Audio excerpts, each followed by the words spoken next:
無限界内し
And welcome, ladies and gentlemen, back to the Valley of the Judged.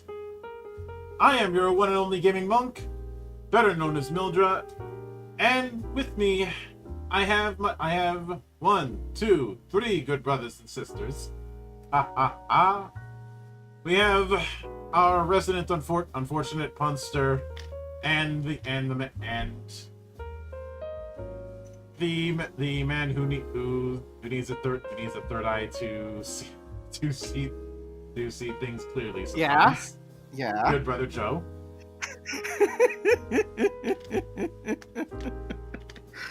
Sorry, I can't get over how many times you stumbled over that. Hello, everyone. We have the man behind the Wanderer's Library and the man who hates Tim Willits as much as me. Good brother Sig. Fuck Tim Willits. And we have the lady of a bit of time travel shenanigans, or in this case, a bit of Oracle shenanigans. Good sister Tabby. I mean, I also am playing Tales of Fantasia, so I mean, I am all about the time travel. Yep. Time is my friend, or is it? Only time will tell. Exactly. God damn it, y'all. See, I can make bad puns too. I had to leave that wide open, though. But we are back once again with a brand new season. As mentioned, I ended up pivoting due to recent events. Namely, the fact that I knew I was going to be doing Draw Steel in one form, but it was more a matter of when it was going to happen. And you're saying, let's try to get every introduction wrong. Nope, not wrong this time. But we will eventually do Embryo Machine, which was the original plan, but it'll just happen probably in 2026. That being said, since a little less than a week ago, the PDS for Draw Steel dropped, I decided to pivot towards that. And there is a distinct reason why I did that. For one, cast your mind back about 2 or so years ago when the OGL fiasco happened. I swear to God, I end up talking about that as much as Civi does Half-Life when it comes to game history. But, you know, that kind of thing is going to have a ripple effect for years to come. And one of the first big responses was Matt Colville announcing that he was going to be making his own RPG. And as a result of that, we end up getting what originally was called MCDM RPG when it launched on BackerKit, and I covered that alongside Riona about 2 years ago, give or take. And then that it would be rechristened as Draw Steel. I would talk a bit about it when the first beta dropped. At least dropped for backers, not for people on Matt Colville's Patreon. Now, to that end, I did state this when the last time I talked about Draw Steel, but I do need to make this clear.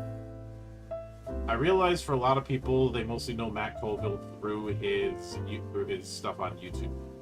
I'm not saying a single one of his videos, because as a general rule, I don't watch a whole lot of GM advice videos, because I try to keep my GM style as organic as I can. That and a lot of the ones that I have done a cursory glance over are things that for me don't really help That might help for somebody a little less experienced, but I don't qualify. And I mostly know Coville through games, through game books like Strongholds and Followers, which is very good, and Flea Mortals, which I have but I haven't read, but apparently it has been well received. So taking that into account, that is the perspective that I'm taking with this. I'm not coming at this from somebody who's some super fan of Matt Colville or something like that. Now it's the same attitude I'm taking with Daggerheart on Thursdays. I'm looking at it purely as a game and not paying any attention to the name involved. One of the mantras in this monastery is games, not names. For that exact reason. But this is going to be a long one. Some of the last few seasons we've gotten done in about 5 episodes or so. This will not be the case with Draw Steel. There's a lot to get into. And it is split among 2 books, Heroes and Monsters. Most of what we'll be covering is in Heroes, because covering a bunch of monster entries in, well, Monsters isn't going to be all that interesting. But creating the monster. So, the core book is for Heroes is 417 pages. But like I said, it is a big one. And just to make sure tradition is maintained, let us see if we have a index. We do not have an index. No, I was looking at that. I'm like, we don't have an index. What We the also hell is don't this have bullshit? hyperlinks. We don't have an index, and we do have hyperlinks in the table of contents. Oh, you actually have to like open up that part of it. Yeah, it just doesn't highlight it, but it is showing me that when I mouse it over. Because of how I handle the mouse over on these streams, it's not going to say that. Those of you who are watching on the stream, you're not going to see my mouse. But Yeah, you have to open up the other side of it for the PDF to do it. so before we get started, let me outright say, I think every art piece we have in this book is an absolute banger. It is. Yeah. They look really good. There's almost a power metal aesthetic in a lot of the art. I can't explain why I get that vibe, but I do. You know, if it was a girl in a chainmail bikini, I'd say heavy metal. Why are we talking about Eva Nightbane? Damn you, wasted youth. Damn you, I say. But Joe, are you familiar with power metal? Yes. Alright, just making sure.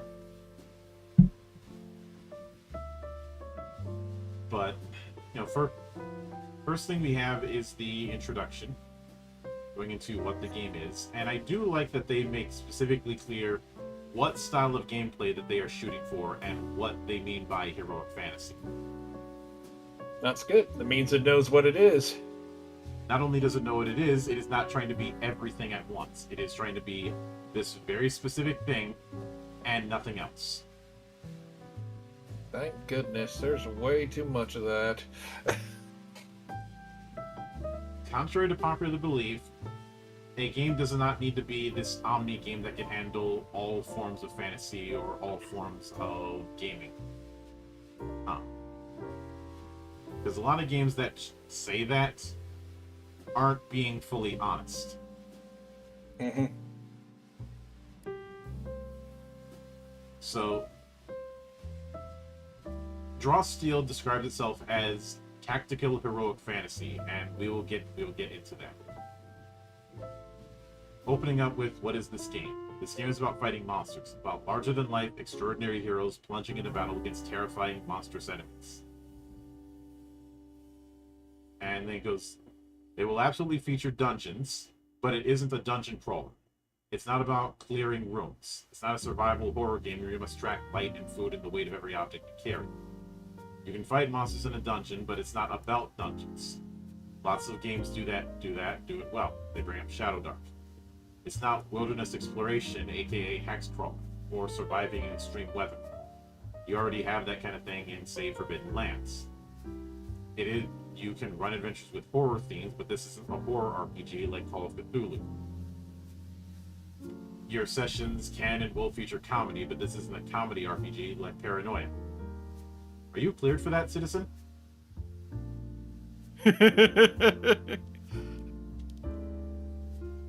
I'm not sure if any of you have played Paranoia, but it's heavily encouraged to have multiple character sheets when playing. Or multiple characters, because your characters will die, and they will die in stupid ways. I've heard very little about it, I haven't heard of it at all until now. and it's I had a mostly paranoia in agent passive. once. That's a whole other matter. But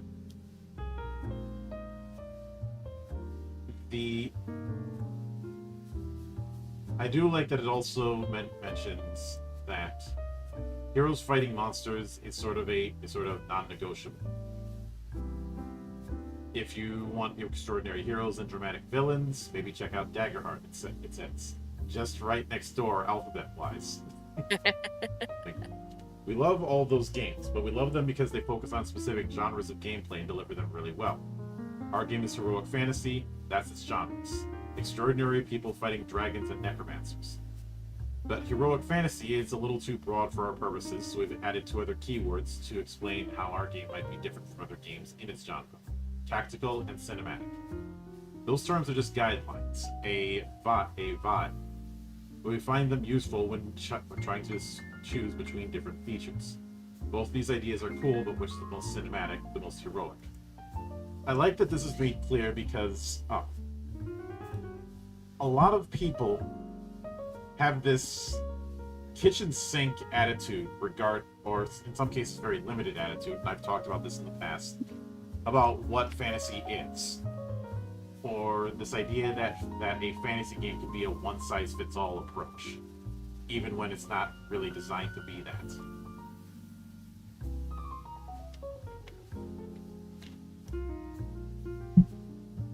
I guess if I were to use a non-fantasy parallel, I'd probably bring up a lot of the anime TTRPGs from the 90s and 2000s that were trying to treat anime like a genre and not specifically focusing on certain genres or subgenres of anime. You mean like Big Eyes, Small Mouth? Big Eyes Small Mouth is the last holdover from that kind of thinking. Though I'd say 4th edition is the easiest I've seen since 2nd. I might be a little bit biased because, I had Mark McKinnon on earlier this week again. He's been a recurring guest in the monastery for years. But OVA is still around, but I don't see it get as much play, and the site for it is all but dead. And I haven't seen or heard from Wise Turtle in years.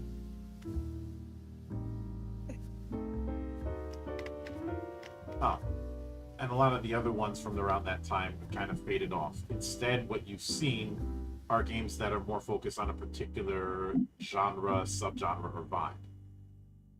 A game like, say, Bounty Head Bebop is pretty self-explanatory what it's trying to lean into.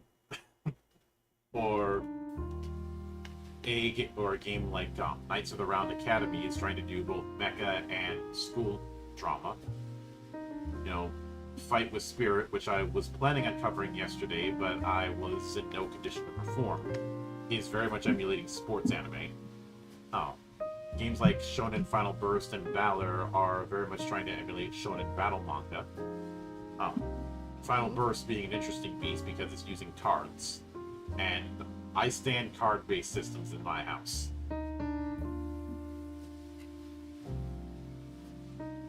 I'm not one of those people who turns up their nose at the idea of an RPG using cards. I don't. I just wish I could find more. Yeah, I've covered a handful, and there are more that I will cover. And a good amount of them don't use their own specialized card deck. They just use the standard playing card deck, which I guarantee everyone has in their house in some form. And if they don't, you can get one at a damn gas station these days. I've got at least 5.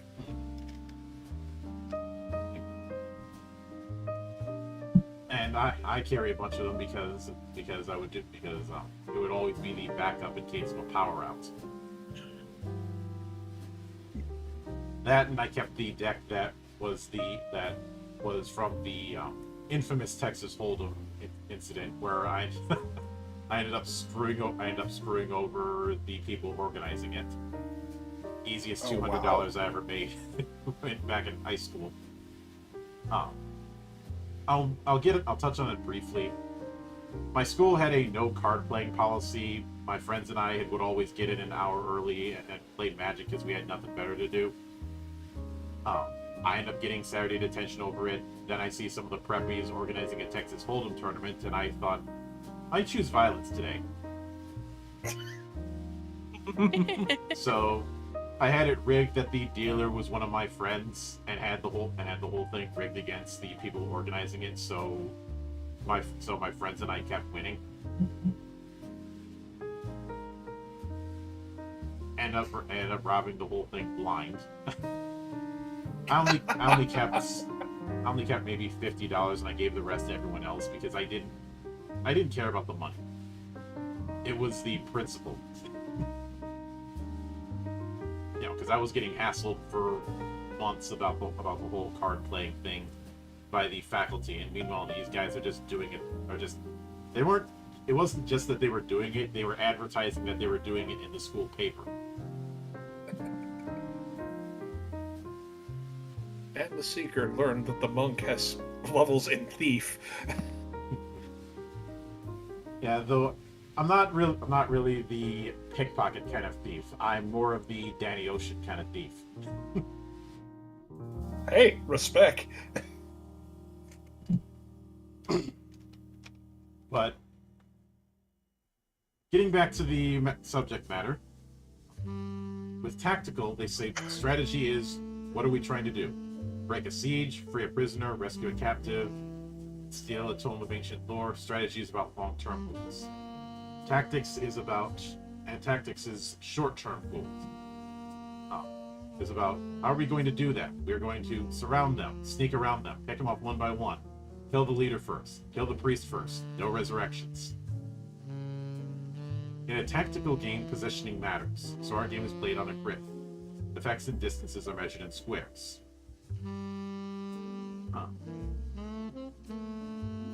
So this sort of tactical grid-based approach. Now, I have argued that you can do a tactical system without using a grid. I more or less do that with Legend Edition. But one of the other things that is brought up here that I really like is that teamwork matters. I am far more favoring of systems where you're a part of a team instead of a collection of individuals.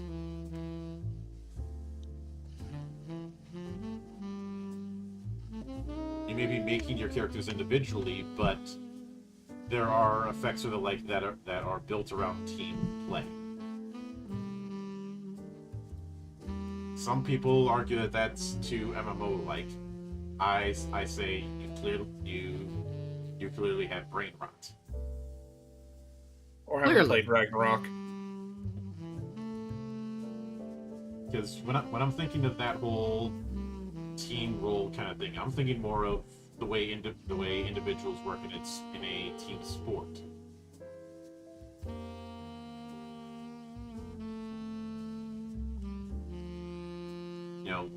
you know what a linebacker is going to do. You know what a fullback is going to do. You know what the quarterback is going to do. And it's all about both the coordination of it and finding ways to expose weaknesses of the enemy's coordinations. Which which is why people look at certain sports almost like a chess match.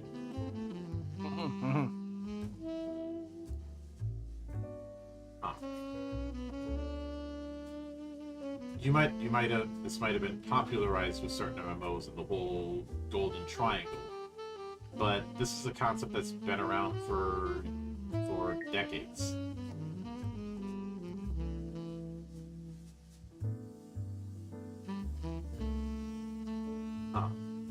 Though they also said that our game is not about tactics, it's not a war game, but it is tactical.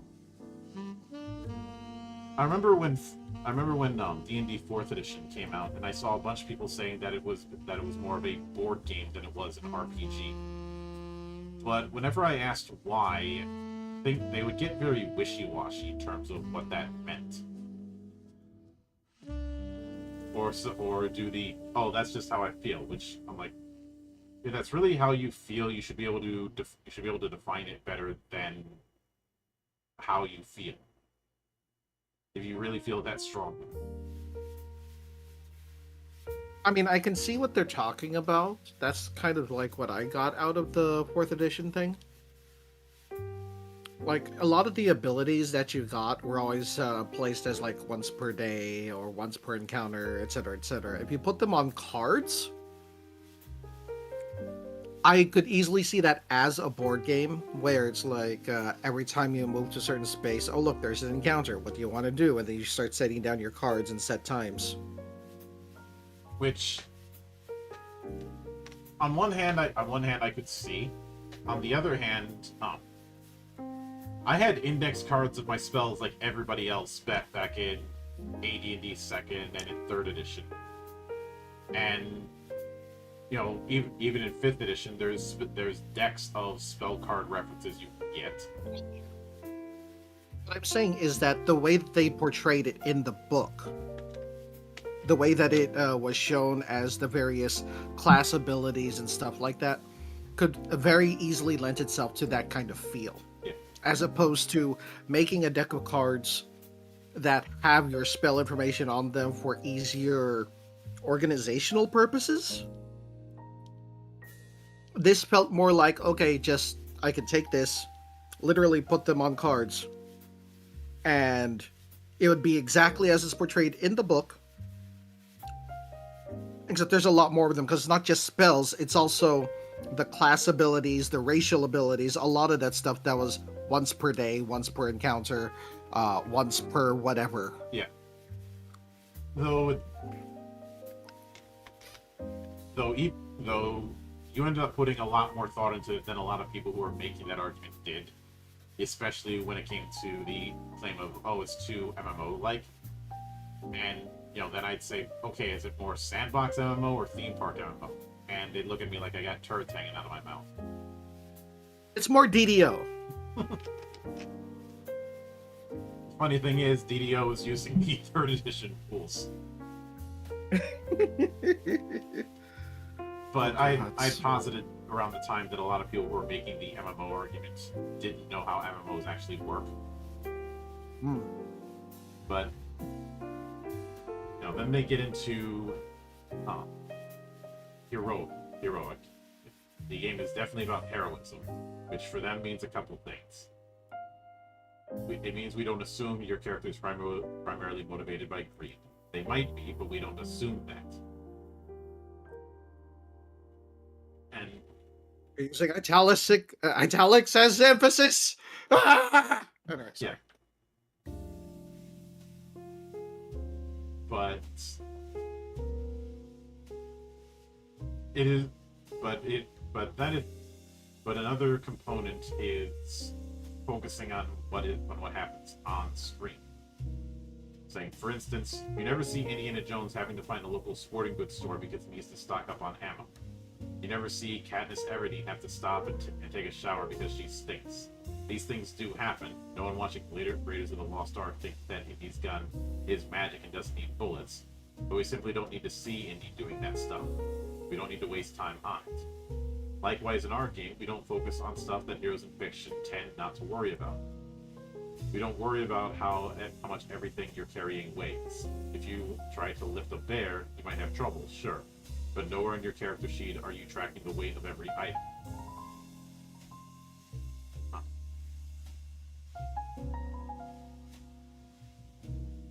Which I'm perfectly fine with because I barely track that stuff as is. I try to go a bit more abstract because I find that putting specific weights on real world items ends up creating more problems than it solves. Like how nobody can get the weight of a claymore right. And Ammo says 4th edition felt more akin to a theme park MMO.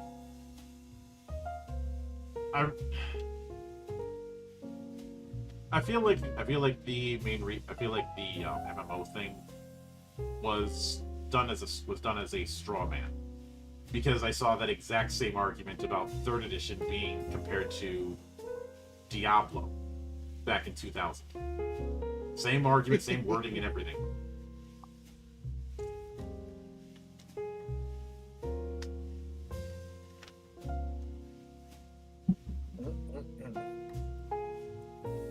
But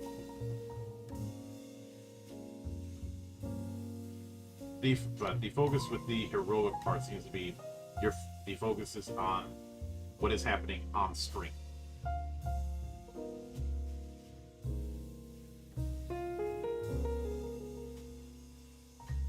And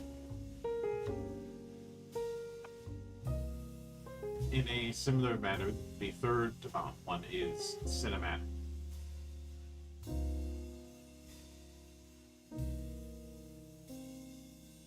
Which describes as closely tied to the heroic keyword. The cinematic keyword is how we like abilities and features to be strongly evocative.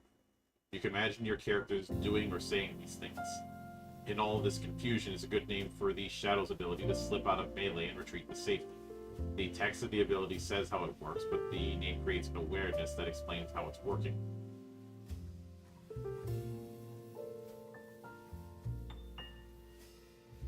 Which is certainly fair.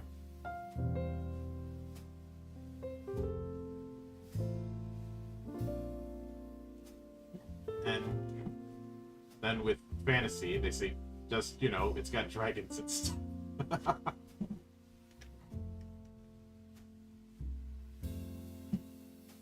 Got the good stuff. But I like the personality in this book so far. Yeah. Yeah, it's definitely, like I said, it definitely knows what it is, and it definitely knows what it's trying to do, and is just laying it out. Mm-hmm.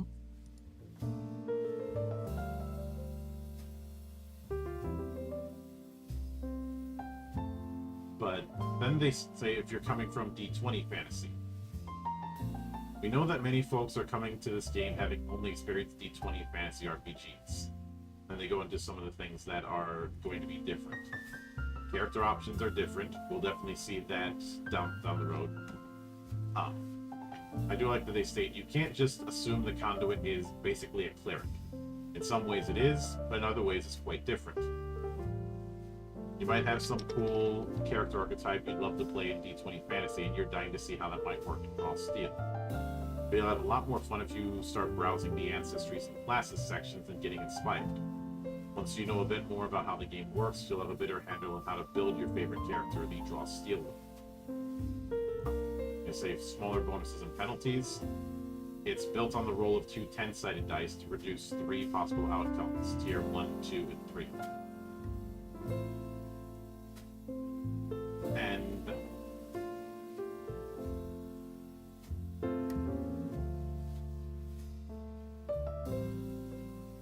basically saying that they've run the math quite a bit. A bonus of +1 or a penalty of -2 is significant to Draw Steel, much more so than a typical D20 fantasy game.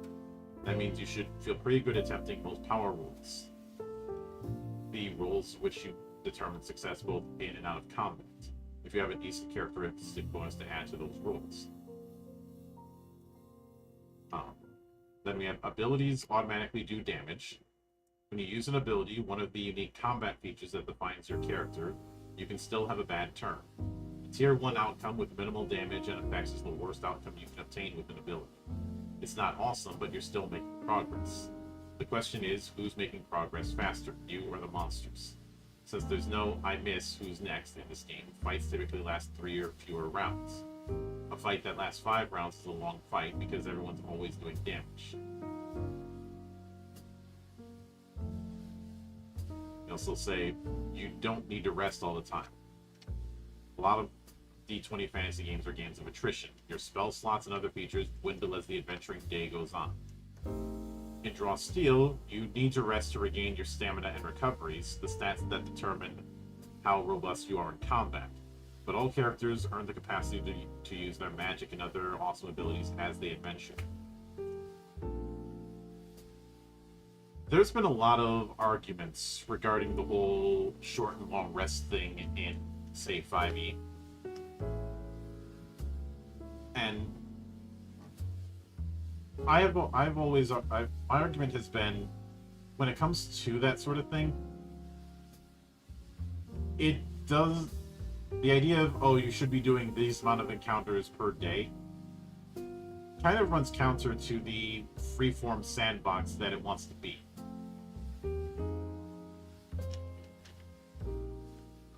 And I'm of the opinion that encounter length and complexity, or the length of a day, or how many encounters a session, that really should be up to the GM, not some magic formula.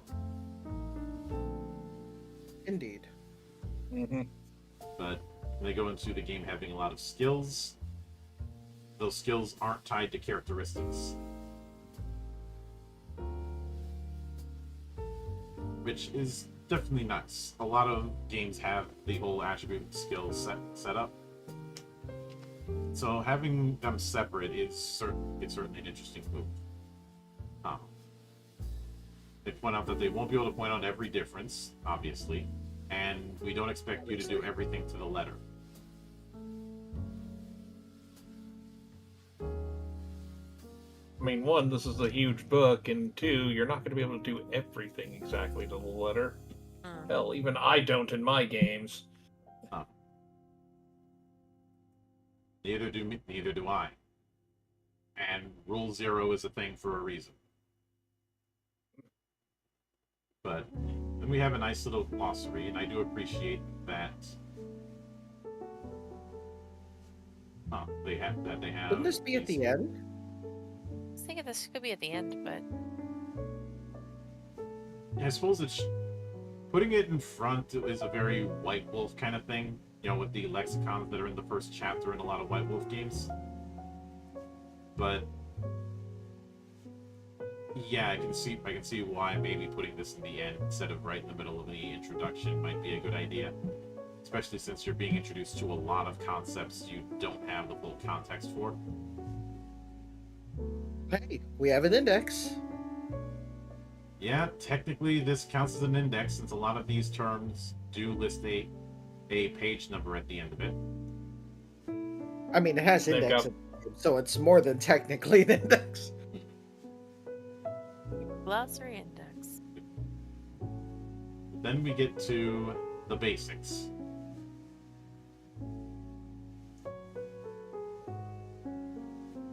So the first part of the basics is the core ability scores.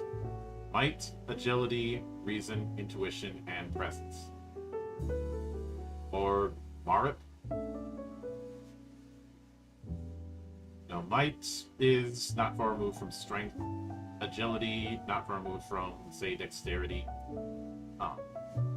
Reason, I would say reason is more akin to intelligence. Intuition is akin to, say, wisdom. And presence is most definitely charisma. I disagree. I would say that it'd be inverse. Like, reason would be wisdom, and then intuition would be intelligence. Ah, Which is odd, No. but No, the way that they describe reason, logical mind, and education, so that would be intelligence. Intuition, instincts, and experience. Recognizing a faint sound, that's wisdom. Because perception. Okay, I'll concede that point. I do appreciate that that presence being focused on force of personality doesn't have anything to do with looks. I'm pretty sure we've all seen that trap fallen into, people thinking, oh, charisma, it has to do with physical appearance. So I guess might is both strength and constitution from the look of it? I have a feeling that constitution in the traditional sense is completely divorced from this setup.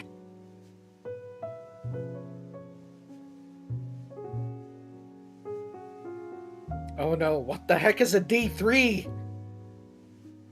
Flash D3. But characteristic scores run from -5 to +5.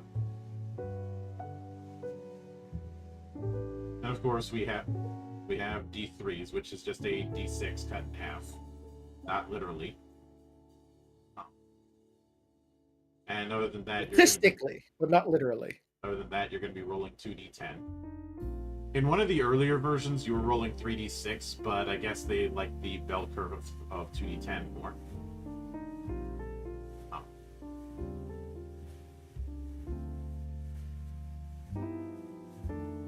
But then we have power rolls. There are two types of power rolls: a ability roll when you're using certain abilities to determine their impact, and a test. And no matter, much like, say, Powered by the Apocalypse, you have the number that you're trying to roll over is always set. What changes is the modifiers to the roll rather than the target number. So for a power roll, it is 2d10, usually adding one of your characteristics. The characteristic in question depends on what sort of roll you're making. If you roll 11 or less, that is tier 1. This is the worst outcome you can get, but it is still some progress. If you roll 12 to 16, that is tier 2. This is the average outcome, especially if you're at first level. What you do has a moderate impact. You succeed, but it's not exactly spectacular.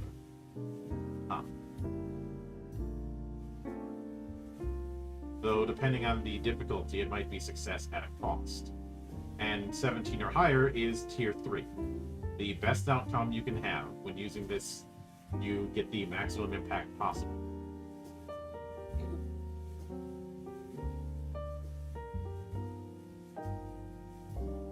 And you can downgrade a power roll to select an outcome of a lower tier.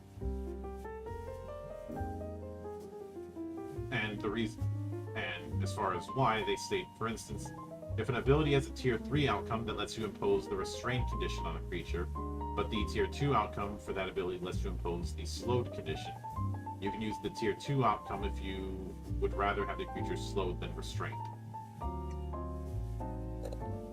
If you downgrade a critical hit, you still get the extra action benefit of the critical hit. So then they mention the whole thing with natural rolls.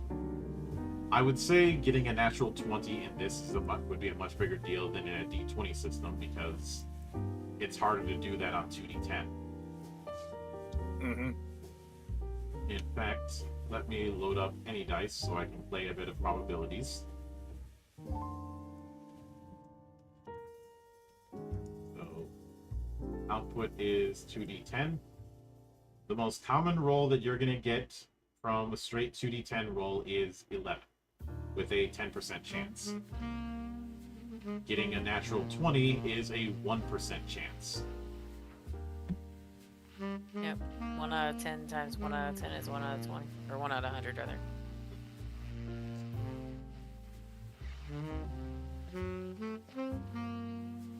So, yeah, getting that natural, I'd imagine that there's going to be a much bigger impact if you get that natural 20.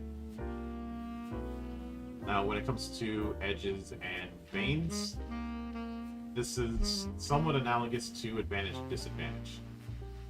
If you get an edge,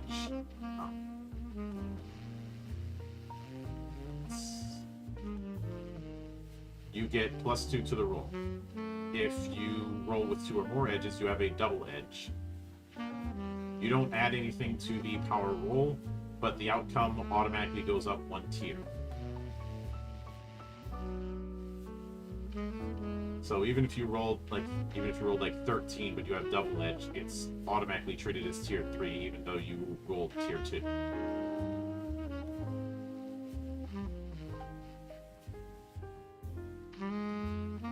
Whereas a Bane, 1 Bane puts you at a -2 penalty. 2 Banes downgrade it to 1 tier.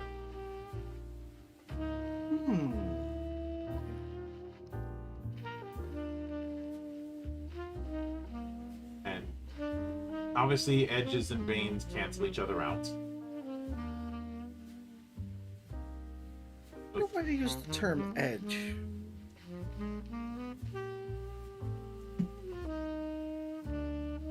Did you gain an edge? I suppose I'm just used to Boone being the opposite of Bane.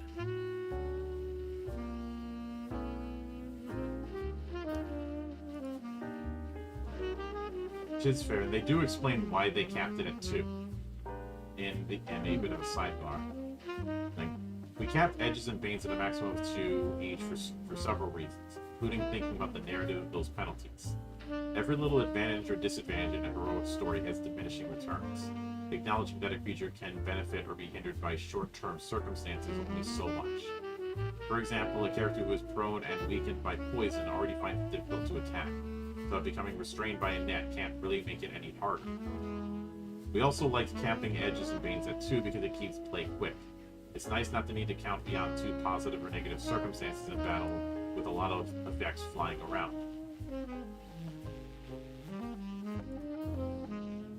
So then we get to bonuses and penalties, which is specified in the rules that have them. Automatic tier outcomes as well. Those supersede any edges, Banes, bonuses, or penalties. So if you have an automatic outcome of tier 2, that's the end of it. Or yeah. But again, there's less of a rolling to hit or miss and more of a rolling for effect.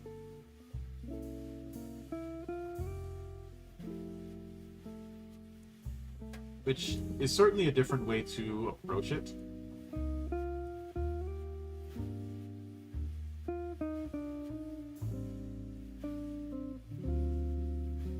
And I certainly enjoy what I'm seeing here.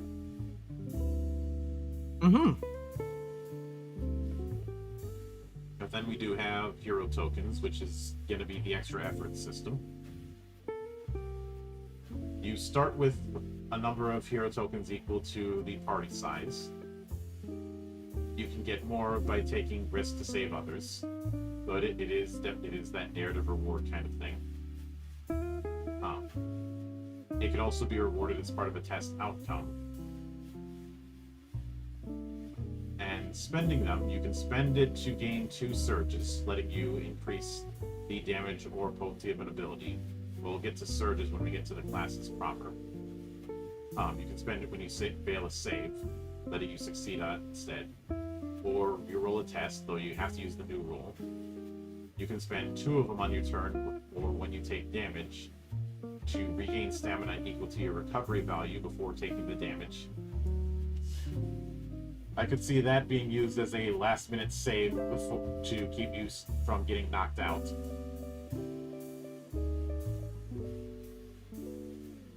But for each test, you can only use 1 benefit. Either per turn or per test.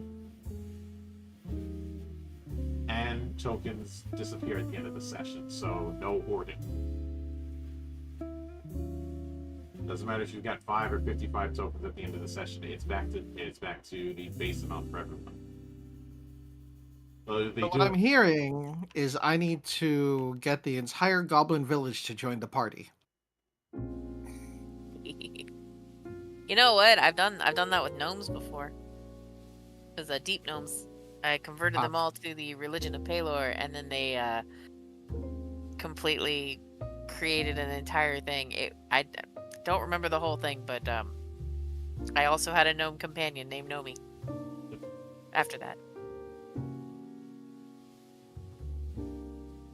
But then it goes into exceptions, and they do mention always round down. Hmm. And the whole thing of creatures and objects, as well as supernatural and mundane. Then PCs and NPCs, and they do say bags of rats aren't heroic. Some players may think that quickly starting a fight with some bar patrons or carrying around a bag of rats is a good way to gather up those sweet, sweet victories and heroic resources. Those strategies don't work. The rules of the game exist to help you tell cool heroic fantasy stories, not so you can try to be clever and exploit them by harming innocent rats to win. In order to generate victories and heroic resources, we'll get to that in a minute, you must face and overcome challenges worthy of a hero.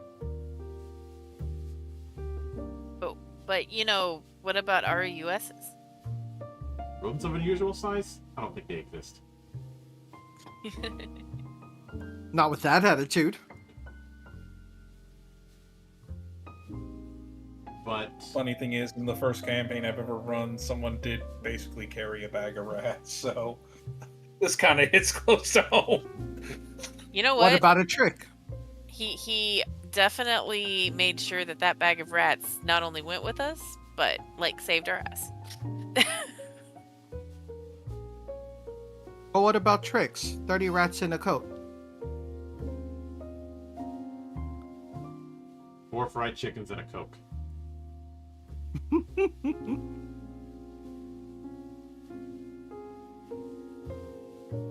But No, I said 30 rats in a coat.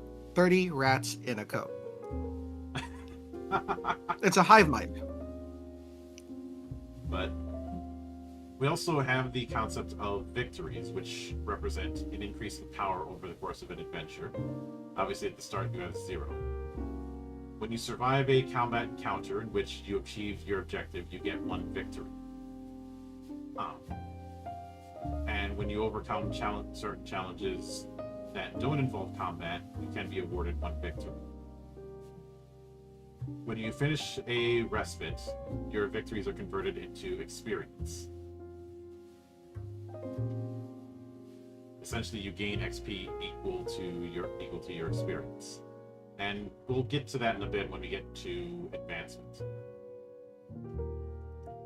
Now, each type of hero has a certain resource that is determined by their class, and how it works and how you manage it is going to vary from class to class.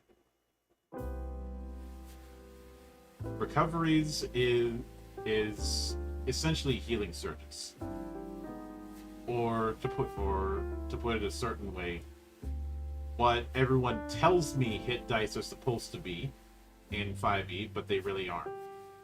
Because a lot of people have told me that hit dice are the equivalent to healing surges in 4e. That is not the case. Nope.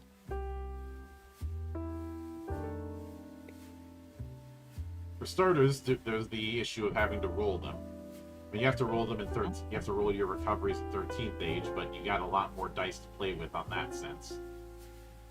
And there's also the fact that the amount of HP you can get back from hit dice is still minimal compared to the amount of HP you're gonna have.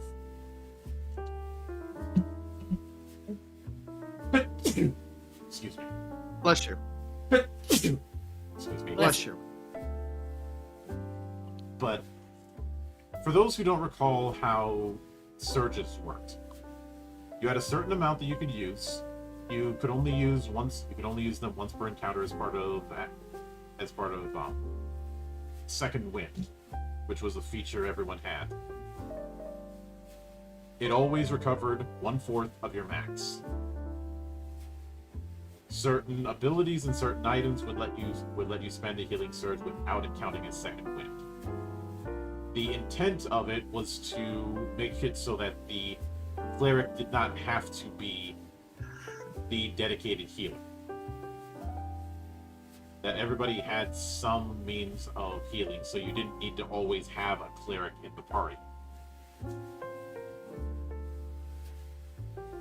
Kind of like how each hero had an ability, or each player character had an ability in SWTOR.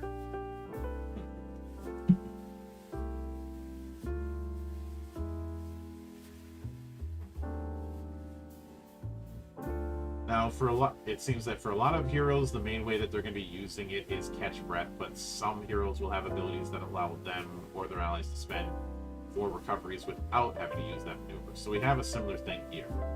And outside of combat, you can spend maneuvers freely.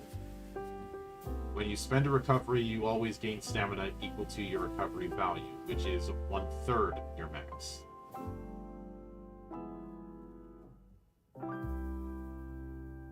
And when you finish a respite, which is akin to a rest, you get all your recoveries back. A respite requires you to spend 24 hours uninterrupted in doing nothing but sleeping, eating, dressing your wounds, and recuperating. You can also undertake 1 respite activity, such as making a project pool. We'll get to that when we get to downtime projects later on. Or changing your kit, which is going to be kits. After that 24 hours, your respite ends. When you finish it, you regain all your recoveries and stamina, and your victories convert to experience. You can take as many respites as you'd like in a row to keep accomplishing respite activities. Just keep in mind that while you're resting, the enemies are still scheming. So basically, it's a day off, or like in, say, Persona or Metaphor or anything, where you finished, that one section of the main quest there, but you've got to go do your social links and your other little things that are more downtime oriented and not combat oriented. They also state the standard 8 or so hours of sleep one gets at night does not count as a respite. You gotta take your days off, y'all. Self-care. Even if that self-care involves explosions. You know what? I'm a wellness coach, and I approve that message. But then we have... I did Arson that is a great way to relieve tension. I did that plenty during the countdown. # self-care with explosives. Exactly. Self-care with explosives. Wellness coach approved. That's the second time I've had to deal with a explosive incident, because I was telling a friend of mine about the times where I would play more skilled characters like thieves or the like, and instead of doing the stealing thing, I would do more unorthodox things like judicious use of explosives and mines, with the rule of a wall is a door with a different kind of key. Or the enemy cannot benefit from cover if there is no cover.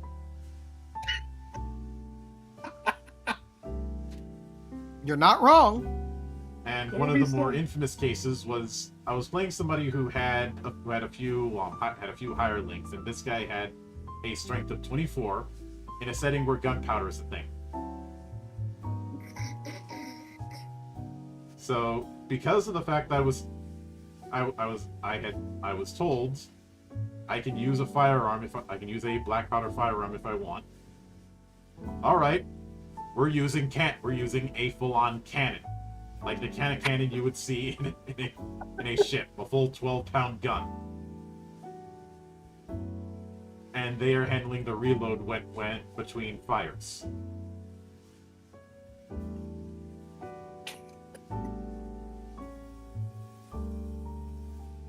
So Listen, there's only one question you need to ask yourself, and it's explosions? Because you know the rules with splash damage. I don't have to be accurate, it's just accurate enough. Exactly. Listen, you're playing horseshoes and hand grenades, and you're all out of horseshoes. But then we have the echelons of play, which is basically the 4-tier setup. First tier is 1st to 3rd level. Then it's 4th to 6th at 2nd echelon. Then it's 7th to 9th at 3rd echelon. And then 4th echelon is 10. And it's more about the scale of threat. 1st to 3rd is your standard fare. Goblins, orcs, kobolds, those kind of things. Maybe an ogre or a chimera if you're lucky. Things that would threaten the community. 2nd echelon, these are things that would threaten the whole neighborhoods of a city. Or larger threats. This is where you get to things like dragons, devils, hobgoblins. 3rd echelon is where not only are you saving large swaths, but you have a particular level of fame. You might be saving the whole continent and dealing with things like giants, vampires, and Valak. I wonder what that is. And 4th echelon, which they say they may go beyond that in future products, so epic level campaigns aren't off the table. This is where you're saving the whole timescape from things like liches, full-on dragons, or overlords.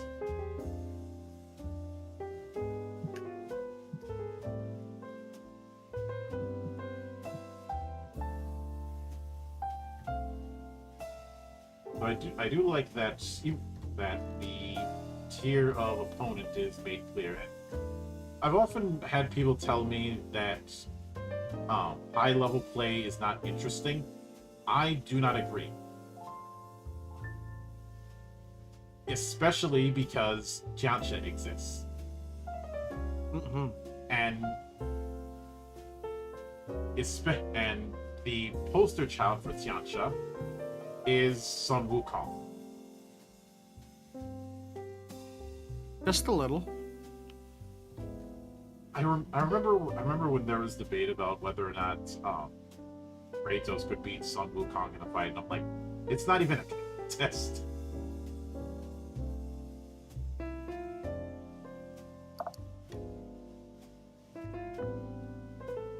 Like, they couldn't even kill Sun Wukong because he had immortality from 3 different sources. So instead, the approach was to just put him under a damn mountain. Mm-hmm. I mean, I think high level play is like something to strive for rather than being like the end all be all, obviously, but like it's something to just like, it's all of your efforts have culminated in this awesome heroic thing, like you've worked really hard and now you're reaping the rewards. That's what I feel. That's high level play in a nutshell. And you get like I've mentioned it before. I've run a really, really high level campaign, and I think that Sig enjoyed it. I was the barbarian. Of course I enjoyed it. I go in, I smash things.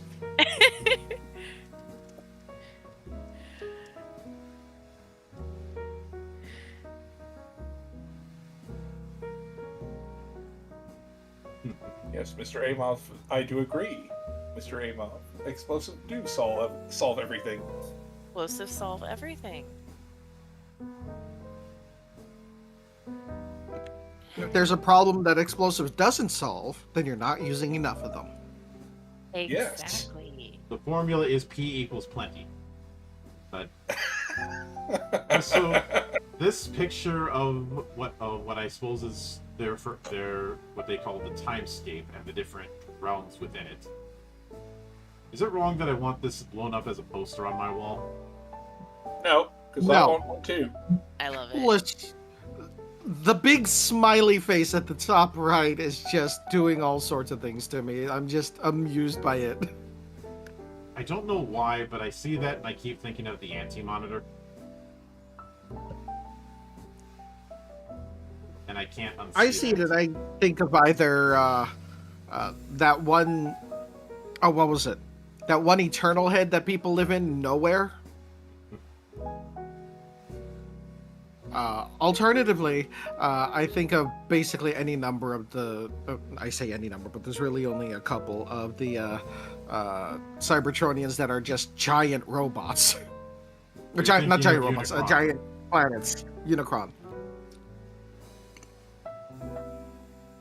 Yeah, I could see it. Yeah, he's just happy to see you.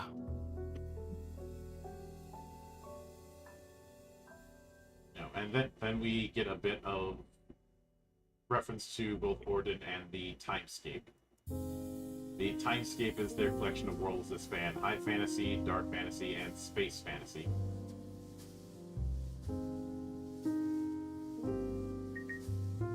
So we have Vassloria, which is definitely standard high fantasy, including its capital, simply known as, well, capital. Ah, yes, the capital of capital. And then the myriad worlds of the Timescape. I feel like the idea of this whole myriad worlds thing is their way to let you integrate other worlds and settings into this multiverse. No, it references the great game. I hate it already.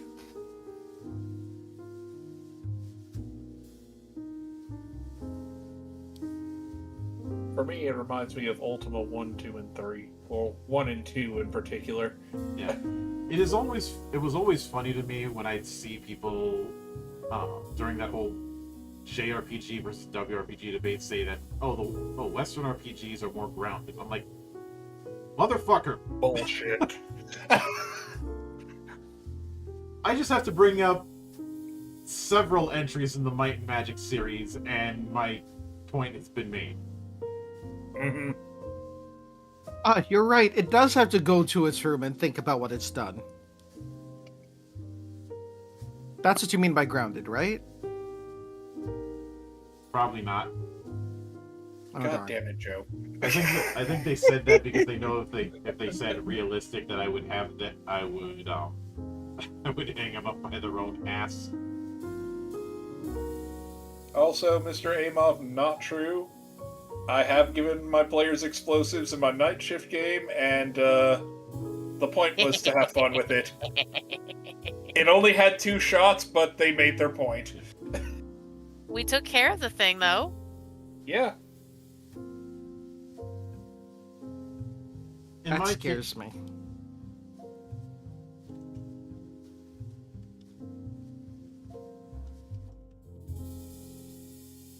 I think you cut out again, Mildra. Am I still out? No, you're not. Okay, good. I mean, in my campaign with our airship, the wizards had created their own explosives and were using them through cannons.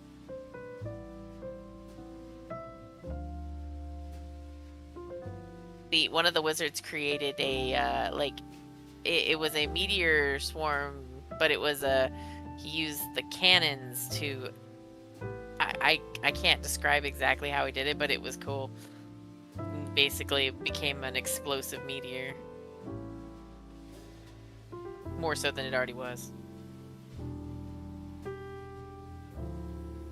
And He said it was for the layman. Yeah, I've told my GMs I'm going to be doing some sort of crazy shit.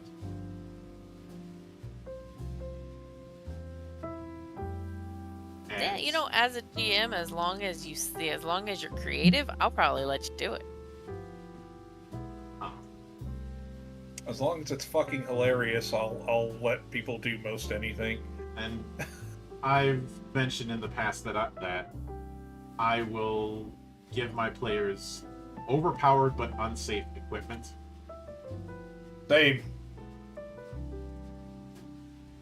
And when I say unsafe, I mean the weapons are the weapons that they're given are as much a danger to themselves as it is to the enemy. Hey, that's the only way to do it.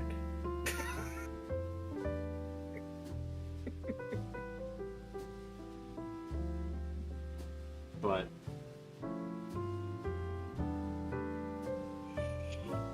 so then we get into making a hero. Yay.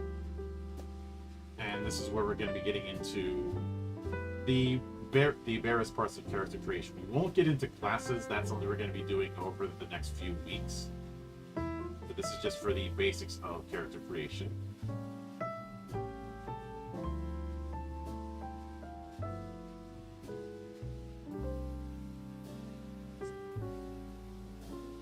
And Emma says, watch the game. Once a Cyberpunk Red, a player fired a rocket launcher in a drug lab. The player lived somehow, despite the amount of damage that could have been rolled. Oh shit! And during that time in Cyberpunk, yeah, things were not that great. Oh, with it. They I blame Arasaka.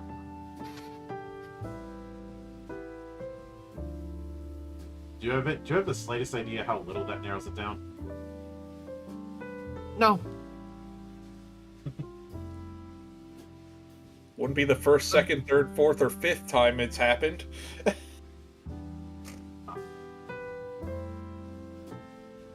To That's like something Johnny would say, in all honesty. yeah. We get to chapter 2 proper. The first thing they bring up is your first session, which a lot of this is. It's nice, but it's not stuff we're going to be focusing on.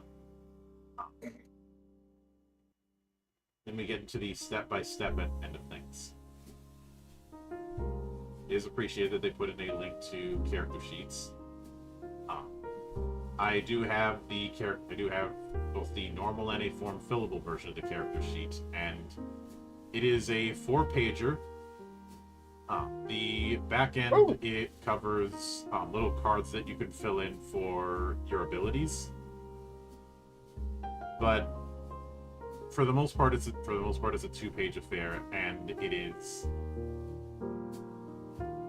There's a good amount of space if you want to write it out the old-fashioned way, which is nice. And it's just a decently designed sheet. I'm just glad that once again I get to be validated in another game, not insisting on a 1-page sheet.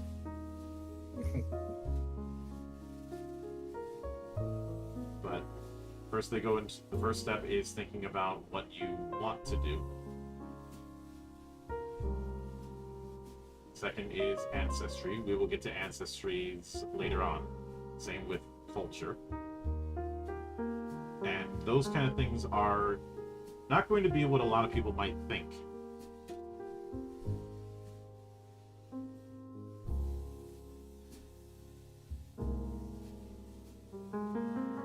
Then the career, i.e. what you did for a living before you became a hero. A career provides you with skills, an inciting incident that precipitated your adventuring career, and a perks that let you customize your hero. You might also get languages, renown, wealth, or the potential to undertake crafting and research. Then class, what's going to have the biggest impact.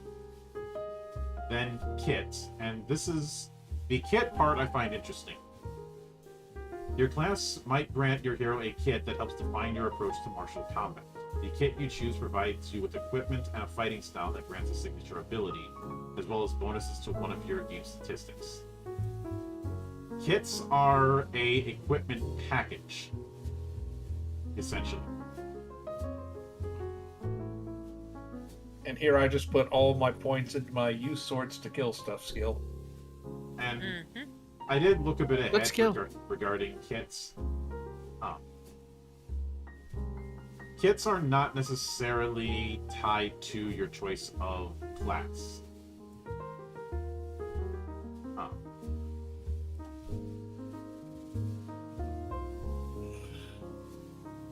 But the idea with it is that they're essentially a equipment style. Um, they'll usually grant some stat bonuses and give one additional ability.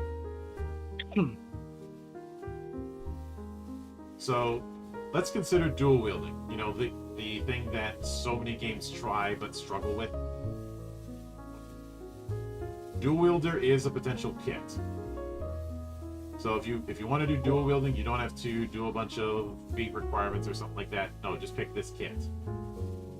You do get certain bonuses, like a bonus to stamina, speed, melee damage, and disengaging, as well as the double strike signature ability. And this tends to be how a lot of the kits work.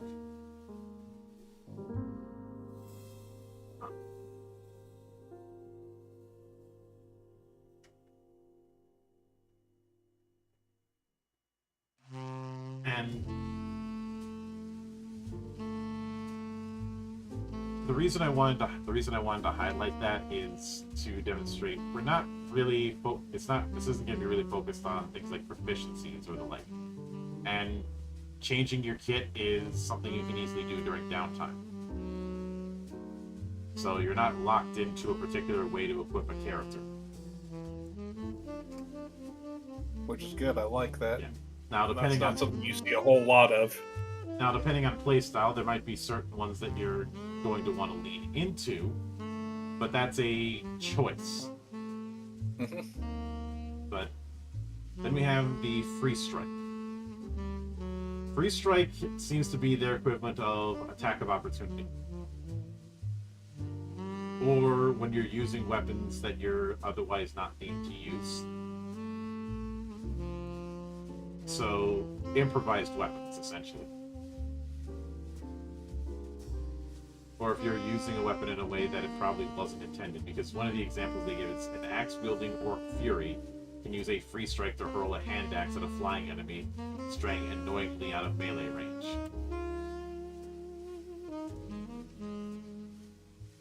Why am I thinking of the axes from Castlevania? The ones that fly up in the arc and actually are kind of good. I don't know. I would think more like the axes in Lament of Innocence. Yeah, you fire two of them, but they go in such a pattern that hits basically everything. And this is also where we see the way power rolls work. So, for example, the melee weapon free strike. It's a power roll plus might or agility. Tier 1, 2 plus might or agility damage. 12 and 16, 5 plus might or agility damage. 17, 7 plus might or agility damage.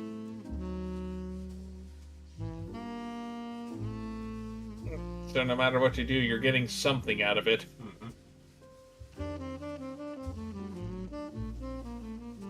So then we have complications. That is exactly what it sounds like. We'll get to that later. Then determining the details and making connections.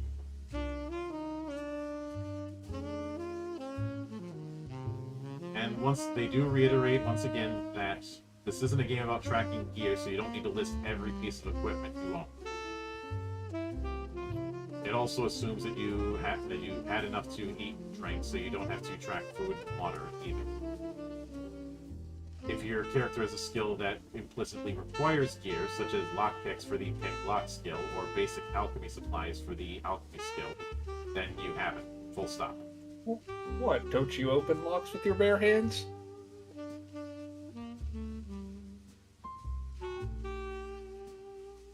I'm pretty sure somebody will pick lock and then say, I'm going to use a shotgun to pick locks. That is sick. Sig uses shotguns to pick locks. I'm not saying it was me, but it was probably me.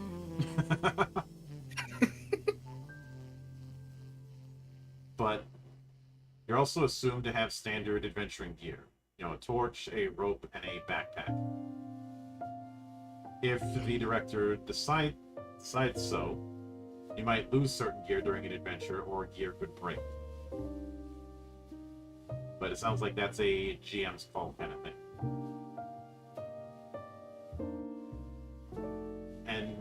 You can change options between sessions if you so choose. Now, if you're changing an option for some reason other than fun, you need to follow the usual rules for changing an option. For example, you might want to swap a kit out because you think the next adventure is going to require you to have better distance with weapon strikes. If no rule for swapping out an option exists, such as wanting to change a signature ability granted by your class because you think a different damage type might be more useful against undead in an upcoming encounter, talk to your director.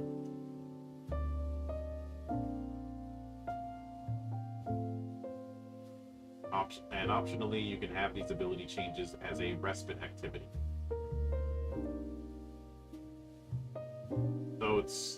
Though they make clear everybody should be comfortable with constantly juggling and learning new abilities. Me personally, I would allow it as that because I don't like the idea of people getting locked into certain builds, or the choice that they make now biting them in the ass 3 levels later. Am I allowed in here?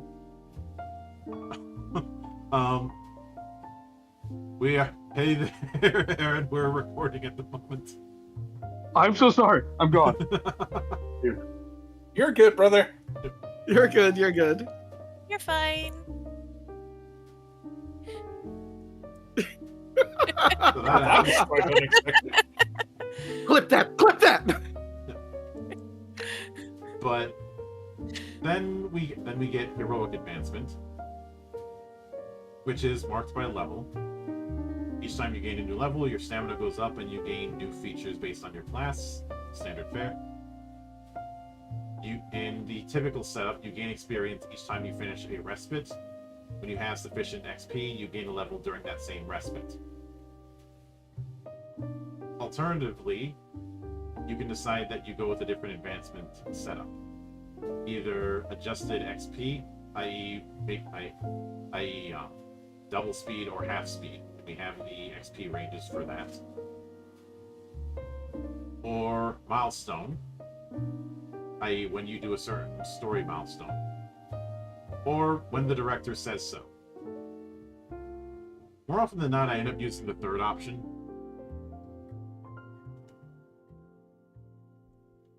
Just because I remember in some of my early days how deflating it was when everybody but one person levels up. Yeah. Something I've been trying to fix for the Castles game. Well, Yeah. I'm expecting to be the one to not level up because of there's class and a half in castles, and so I'm expecting not to level up with everyone else. Yeah, the whole differing XP thing is certainly a hallmark of old school play. I still hate it.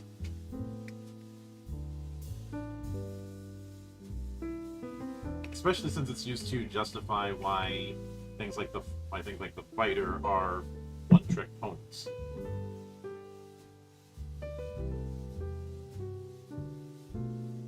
But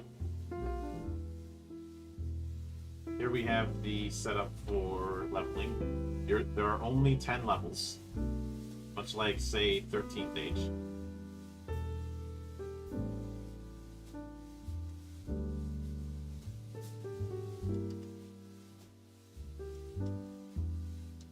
Which I'm perfectly fine with. But as mentioned, I probably do Director Says So. What I am curious about is if there's any. I remember there were some gradual effects as you build up victories, but I'm not sure if that was carried over.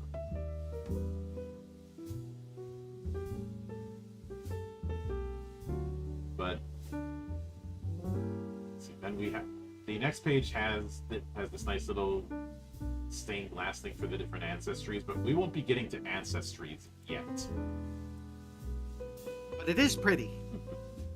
Builds this nice Very little nicely done. watercolory image of this castle. So I'll take that one, and I'll just have it painted somewhere in this room. But one thing I did know. Close enough to Baron. I have a feeling that your core stats are going to be determined by your choices for things like ancestry, culture, and the like. There isn't really a stat distribution setup that I saw. Yeah, I didn't see anything like for packages or specific roles. So, I do want to say, just by looking at these stained glass windows, Time Raiders look freaking cool. Though that might just be me liking things with more than one set of arms. The Woad Elves' ears are unique. And I like the head ridges on the orcs. It's very Klingon. It is very Klingon. I was just thinking that. Or Cardassian. I'm gonna go with Klingon. I'm going with Klingons because Klingons are too. We're definitely more fitting for that, whereas Cardassians are the biggest backstabbers. I love Cardassians, though. I mean, they're just so Cardassian. I can't. Especially the tailor. Oh yes, Garrick. Yeah. Love him so much. Oh, everybody. They're loves just in a league of their own. Everybody loves Garrick, and everybody loves to hate Ducat. Ducat was such a bastard, but I loved him, but I hated him. Yeah. Everyone loves keeping up with the Cardassians. But God, you know. What's funny is that you could literally at one point of Deep Space Nine just call it Keeping Up with the Cardassians. except I mean, there was basically a season that was that. Yeah. Yeah, I'm pretty sure somebody made that joke at one point, but Mhm. I know we've only gotten to the basics of the basics. We're not getting into the really crunchy bits until starting next week. But what do you guys think so far of Draw Steel? I like the humor and the personality of the way it's been written so far. It makes me want to keep going and keep reading and actually make the hero and everything and do the things, because they've made it so that you wanted to keep going and you want to figure out what's going on and you want to play. You want to do the thing, yeah. Yeah, to that point, it does certainly have a way of drawing you in, and I am quite intrigued.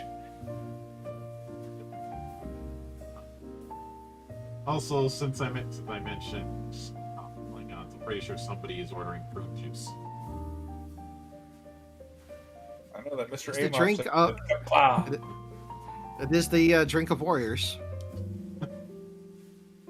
But I think one of the things that's a standout early on, aside from the visual design, is the fact that this is very focused on being a particular style of fantasy and is not interested in doing anything else.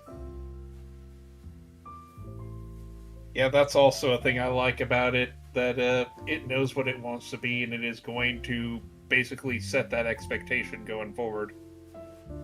It's almost like saying, if you want to do the fantasy fucking Vietnam, this is not the game for you. There are other games for you that can do that, like Forbidden Realms. This just isn't it.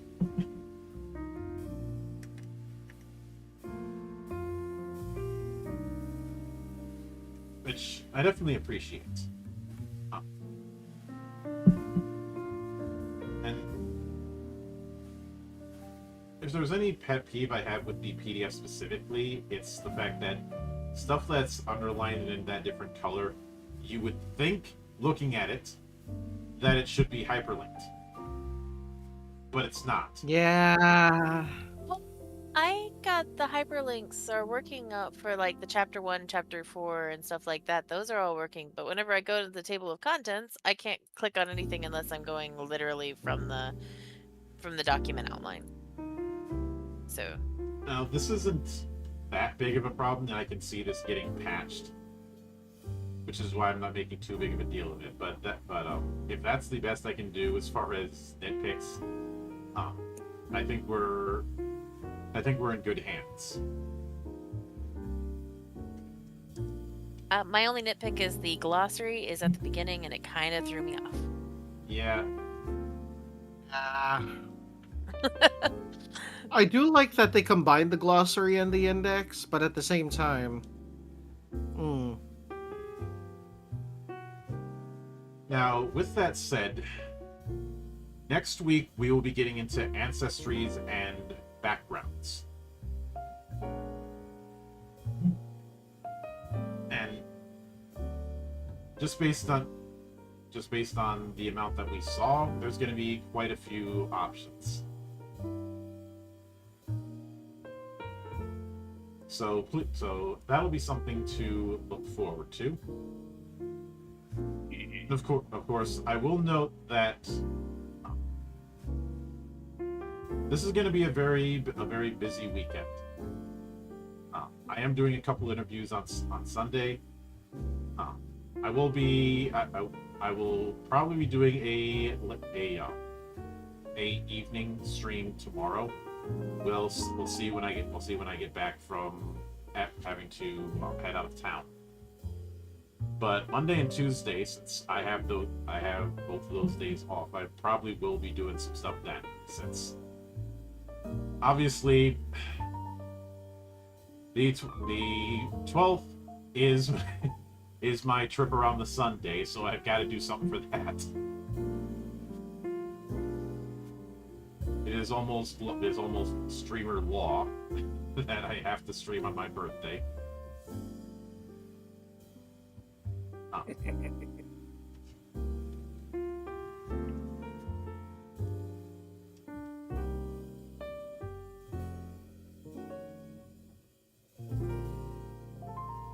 And I will probably end up engaging in my annual tradition of getting thrown out of Irish tenor contests.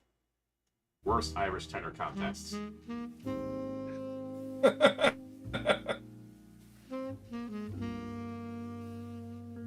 And as I've mentioned elsewhere, that is a tradition that goes back 2 generations. Oh goodness. If that and only 2?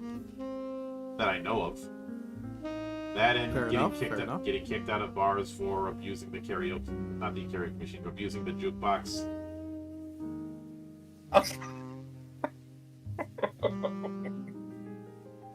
You know, the age-old thing of finding the worst song and putting $5 on it.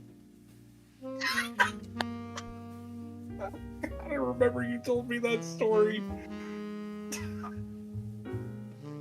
I know that one comedian has done that. There are certain songs that I know people in my area will absolutely hate because of how overplayed they got in the 90s. Those are the ones I go for.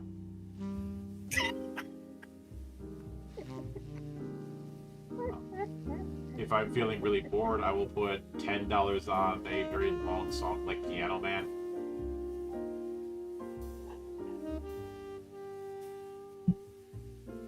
You know, I like Piano Man, but I don't think anyone wants to hear it 20 times in a row.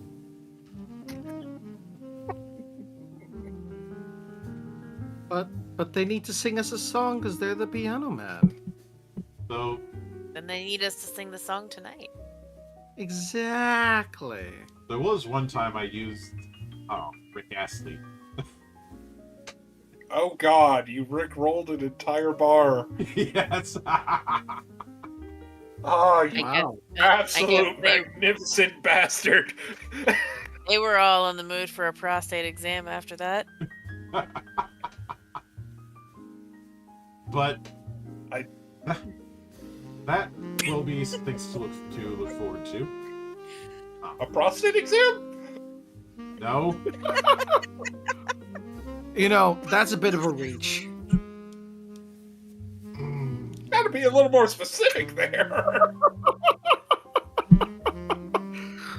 And you've got us Okay, feeling I'll all get the right. glove. Pause. Gloves. Pause. Hands. Oh god, I gotta stop, otherwise I'm not gonna be able to breathe. For those of you who are new here, welcome to the bullshit that happens every week. Oh, I wouldn't say every week. I am. But with that said, No, I wouldn't say every week. yeah. With that said, as always, a sincere thanks to everyone who took the time out of their schedule to come onto the show and enjoy the madness. And there'll be plenty more where that came from, as there always is here on the open bar of the internet. But until then, on behalf of the good brothers present and not present, my name is Mildra. I am your gaming monk. Stay fucking frosty, everybody. See you on the trail. Hãy subscribe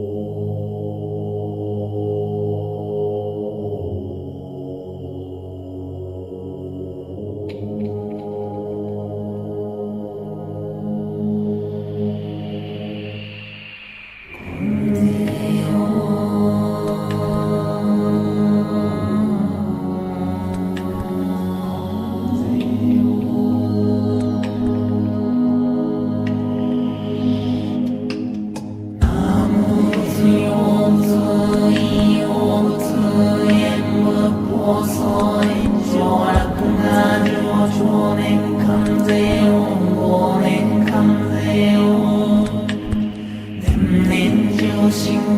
lỡ